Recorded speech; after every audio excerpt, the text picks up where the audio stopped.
Hi there, and welcome to Lattes with Lou. I am Lou, and this is Tara, and she came up with the title. And the reason for it is that there's many times that when I do presentations, when I speak with people, that I learn phenomenal information over lattes.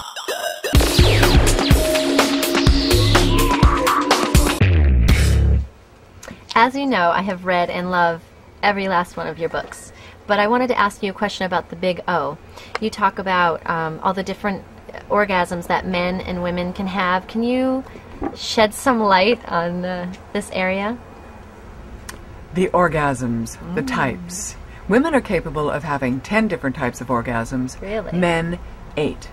Now, this is stimulation of that area without having any other area stimulated. So, women can come to orgasm, some, not all, but again, I wanted to give people, and this is what I wrote about in the Big O, I wanted to give them the range of what was possible and validate experiences so that people don't go, oh my God, you know? Yes. Now, women can have orgasms from mouths, from kissing, from breast nipple, from clitoris, from the urethra, and the urethra makes sense because the actual size of the clitoris, as you know, I had spoken about in my Fly on the Wall series, is 10 to 15 times larger than most people think it is. And the urethra is surrounded on 3 sides by the clitoris. So the urethra, then we have the G-spot, which is the front vaginal wall area, and it's not in the vaginal wall, it's above it. Then we have the cervix, which is at the end, and that responds to a different type of pressure. Then we have the AFE, anterior fornix erotic zone, which is another area on the front vaginal wall, like the tummy, you know, the belly button side.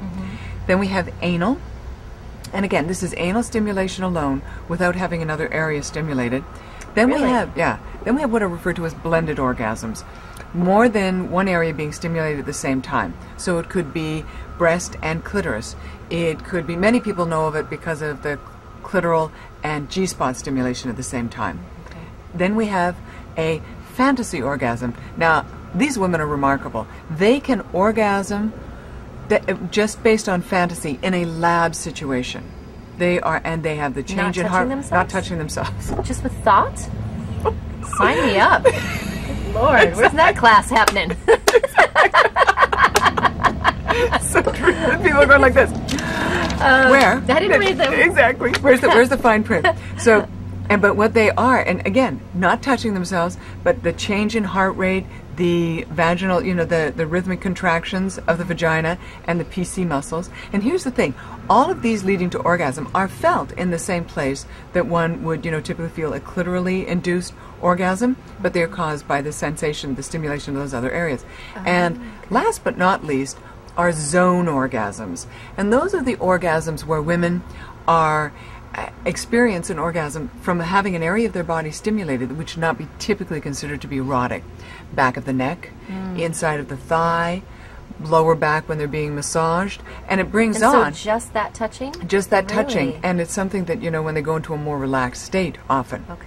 Now, for men, we have mouth, we have breast, nipple, we have penis, obviously.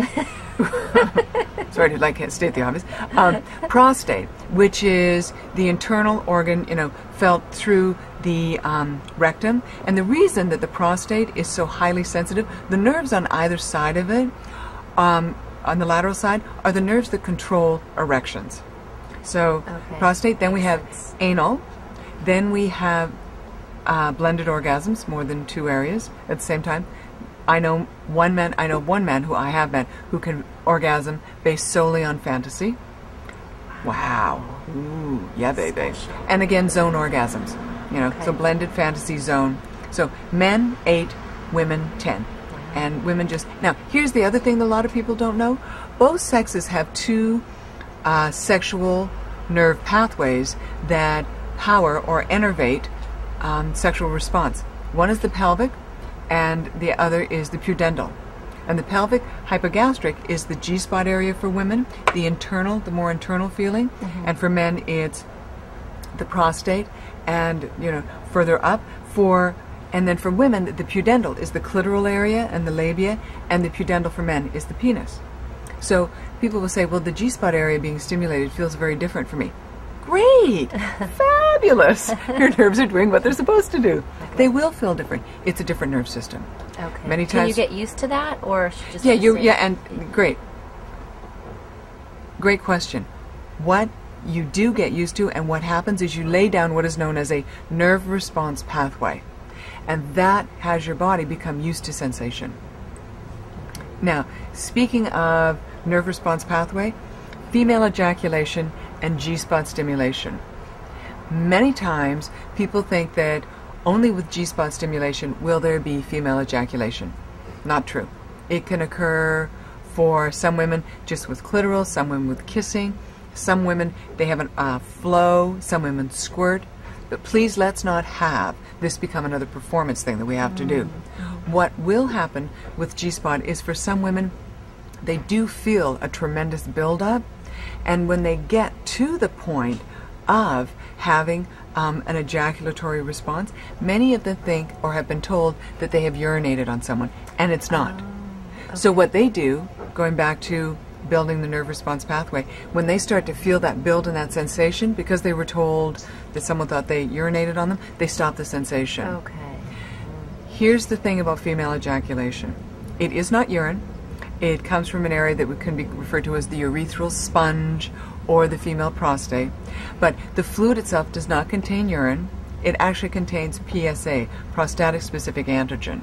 And that's something that men know about because they have a PSA test for prostate health. But when female ejaculation occurs is not at the moment of orgasm, but just before. Okay. So it is a building, and then a release. Okay. Okay? So feeling, then release. Yeah, but here's the thing, and it occurs before orgasm. Okay. So the fluid, is pushed out before orgasm. Okay. And the reason people often think it's urine is because it comes from para, meaning either side, para-urethral, on either side of the urethra, glands. Okay. Location, right? Darling. Thank you very much for being with us for our Lattes with Lou segment. And if any of our, comments or conversations have sparked things for you, do not hesitate to email to office@loupadgett.com and say, from Lattes at Lou question, and they'll be sent directly to me. Absolutely. Okay? Do you mind? May I say something? Absolutely. If any of you out there are curious at all, I would, if you have the opportunity and Lou is in your area, or you want to fly to wherever she is, I highly recommend taking a seminar, either the group seminar, men's or ladies, or she even does. You can invite a whole bunch of ladies or men to your home for a private, right. And that is so much fun. And I highly recommend it. It's changed my life. And thank you for being so candid, open, and honest with the questions I had, and presenting it once again, in such a way where I don't feel bad about myself. I feel enlightened, empowered, and uplifted. Once again, as always. So thank you. You are welcome. And thank you for being here. Of course. Okay. Until our next Lattes with Lou, take care. Be well.